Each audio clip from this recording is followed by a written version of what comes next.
ជីវិតនៅក្នុងលោកីនៅក្នុងឆាកជីវិតមនុស្សម្នាក់តែងតែមានការប្រកួតប្រជែងគ្នាដណ្ដើមយកលៀបយោសរសើរសុខហើយត្រូវចំណាយកម្លាំងកាយចិត្តដ៏មហិមាដើម្បីយកឈ្នះចាញ់តែការពិតទីបំផុតគ្មាននរណាម្នាក់ជាអ្នកឈ្នះឡើយគឺសុទ្ធតែជាអ្នកចាញ់តែទាំងអស់គ្នាពីព្រោះថាសេចក្តីស្លាប់បានមកកាត់ផ្តាច់ជីវិតចោលទាំងអស់គ្នាដោយមិនអនុញ្ញាតឲ្យនរណាម្នាក់ជាអ្នកបានរបស់ក្នុងលោកនេះនិងជាអ្នកឈ្នះឡើយនេះគឺជាសច្ចធម៌ដ៏ជ្រាលជ្រៅមួយដែលឆ្លុះបញ្ចាំងអំពីលោកធម៌ទាំង8ធម៌ដែលគ្របដណ្ដប់លើសត្វលោកការប្រកួតប្រជែងដណ្ដើមលៀបយោសរសើរនិងសុខគឺជាសភាវៈធម្មតារបស់មនុស្សដែលនៅមានអវិជ្ជានិងតណ្ហាជាគ្រឿងជំរុញដើម្បីបកស្រាយឲ្យបានក្បោះក្បាយយើងអាចបែងចែកជាចំណុចសំខាន់ដូចខាងក្រោម1ការជាប់ជំពាក់ក្នុងលោកធម៌មនុស្សយើងចំណាយកម្លាំងកាយចិត្តស្ទើរតែពេញមួយជីវិតដើម្បីដេញតាមរបស់4យ៉ាងនិងរត់គេចចេញពីរបស់4យ៉ាងការចង់បានលៀបជាទ្រព្យយសជាអំណាចឬបរិវារសរសើរនិងសុខរត់គេចចេញពីអលៀបការបាត់បង់ទ្រព្យអយុសការបាត់បង់អំណាចឬបរិវារនិន្ទានិងទុក្ខការប្រកួតប្រជែងកើតឡើងក៏ព្រោះតែយើងយល់ច្រឡំថារបស់ទាំងនេះជារបស់អចិន្ត្រៃយ៍ឬជាខ្លួនយើងដូចនៅក្នុងច្បាប់បដិច្ចសមុប្បាទធម៌គឺថាតណ្ហាកើតឡើងនៅក្នុងខណៈចិត្តបន្ទាប់ពីវេទនាបានរលត់ទៅនៅពេលយើងទទួលបានសុខវេទនាពីលៀបឬយោតណ្ហាក៏កើតឡើងភ្លាមចង់បានថែមទៀតចង់ឈ្នះគេថែមទៀតដែលនាំឲ្យកើតជាការប្រកួតប្រជែងគ្មានទីបញ្ចប់2ជ័យជំនះដែលជាការចាញ់ក្នុងសមរភូមិជីវិតមនុស្សម្នាក់អាចនឹងឈ្នះលើគូប្រជែងឈ្នះក្នុងមុខចំនួនឬឈ្នះក្នុងនយោបាយប៉ុន្តែឈ្នះនាំមកនៅសត្រូវអ្នកដែលចាញ់តែងរងចាំការសងសឹកឬមានចិត្តក្តៅក្រហាយការហត់នឿយនៃផ្លូវចិត្តការពារជ័យជំនះរបស់ខ្លួនធ្វើឲ្យមានការហត់នឿយជាងការដណ្ដើមយកទៅទៀតនិវរណធម៌ការដណ្ដើមគ្នាធ្វើឲ្យចិត្តធ្លាក់ក្នុងកាមឆន្ទៈការត្រេកត្រអាលនិងព្យាបាទៈការចង់ចាញ់ផ្ចាលដែលជាធម៌រារាំងចិត្តមិនឲ្យស្ងប់និងមិនឲ្យឃើញការពិតព្រមទាំង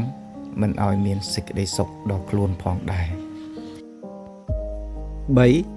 មច្ចរាជជាអ្នកកាត់សេចក្តីនៅពេលចុងក្រោយ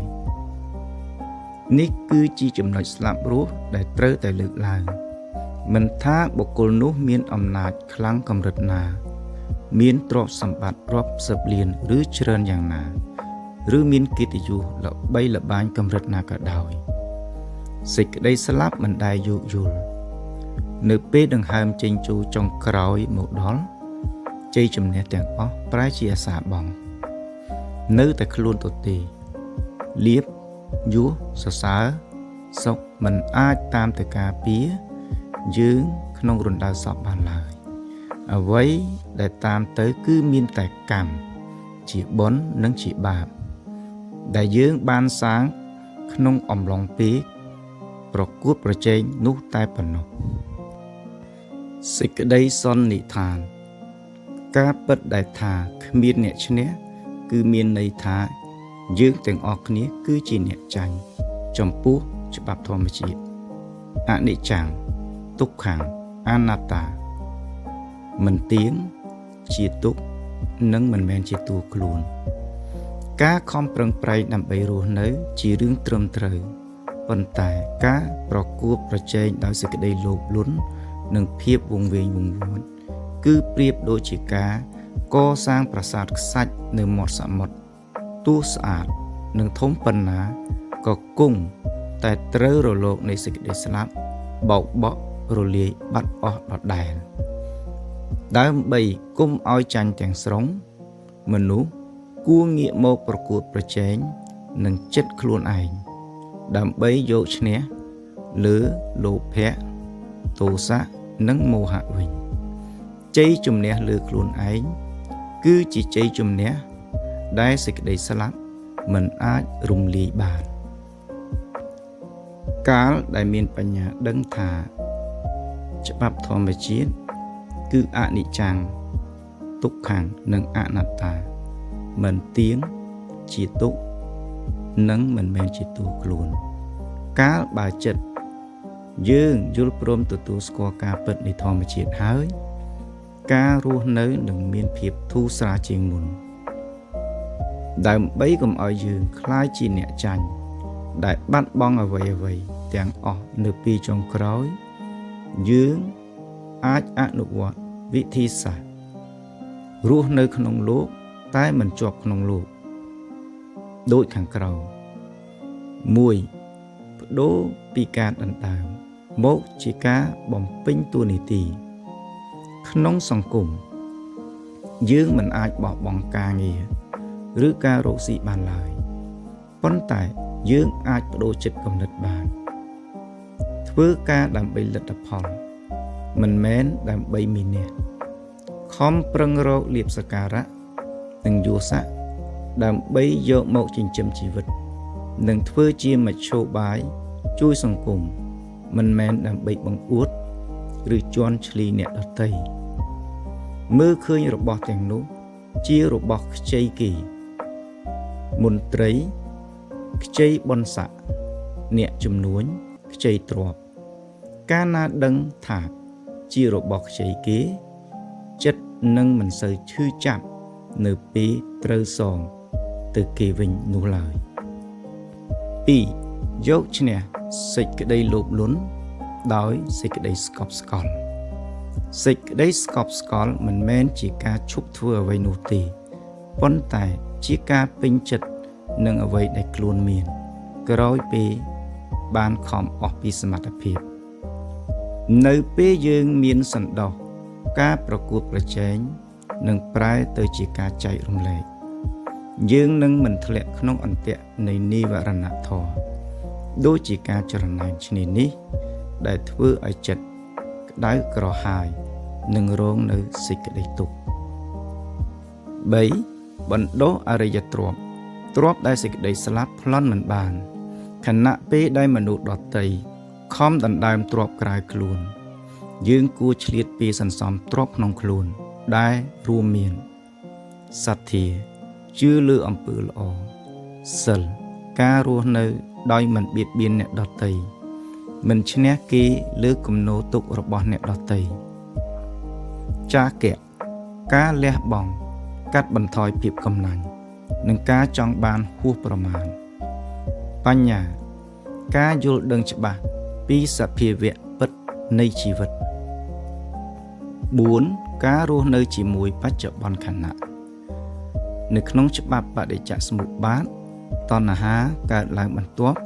ពីវេទនាបើយើងមានសតិដឹងទាន់នៅវេទនា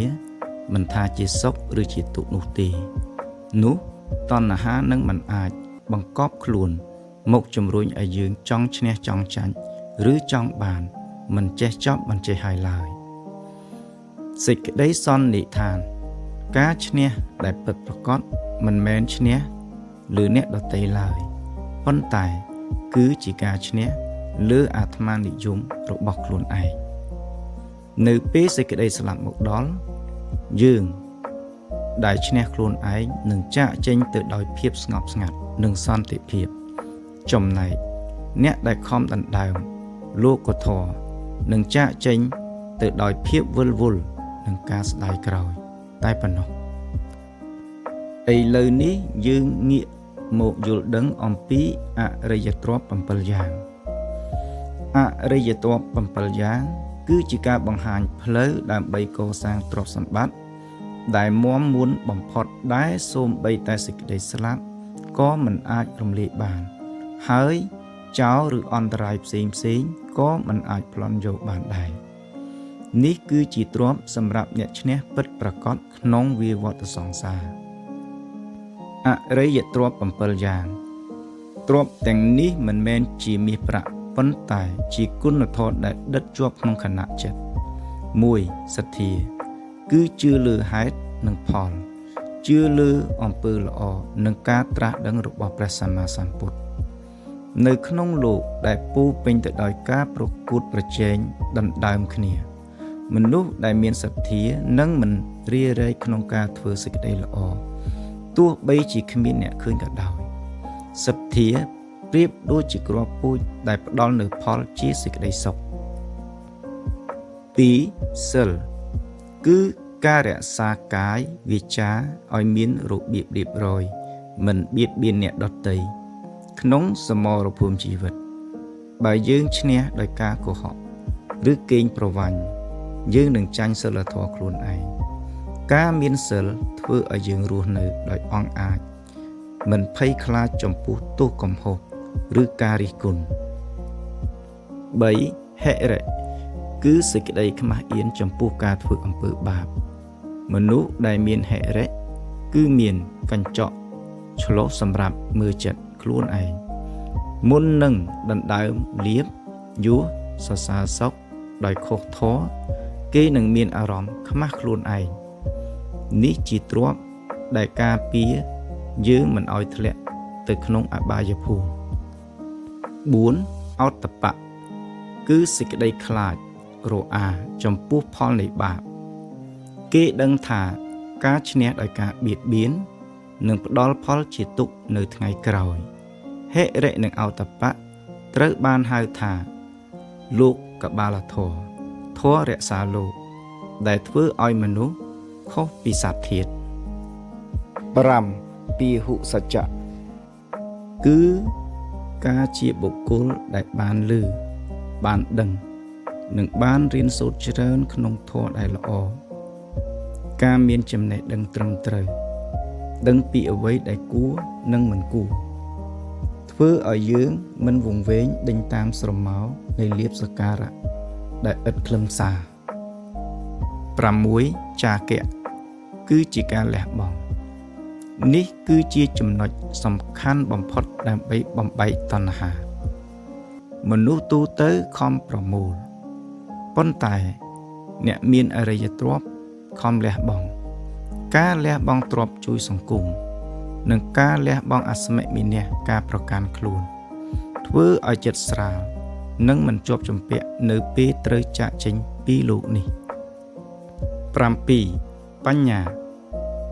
គឺការយល់ឃើញតាមពិតថាអ្វីៗទាំងអស់សុទ្ធតែមានការកើតឡើង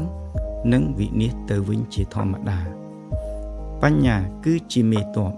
ដែលកាត់ផ្ដាច់ឫសគល់នៃសេចក្តីទុក្ខនៅពេលមានបញ្ញាយើងនឹងឃើញថា